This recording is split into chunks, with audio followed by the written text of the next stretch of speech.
күйеуін қайта-қайта контрольге алып, сен қайда жүрсің, не істеп жатсың, маған видеозвонокпен шық, маған қайда жүргеніңді айт дейтін әйелдер түбінде күйеуінің басқа әйелдің құшағынан шығуына жұмыс істеп жатыр.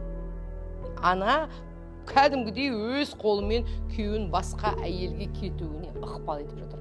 Қаншалықты сен оның бостандығын қысасың, қаншалықты сен оны қылқындырасың, қаншалықты сен оны меншіктегің келеді, соншалықты ол түбінде сенен қашуына соншалықты ықпал етесің. Ол өзі даже білмейді бессознательно.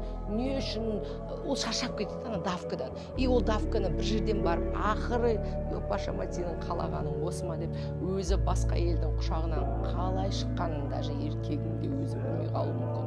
Сондықтан любой сенің қалаған дүниең өзіңнің қасында жүргенін қаласаңыз, онда уысыңды босат.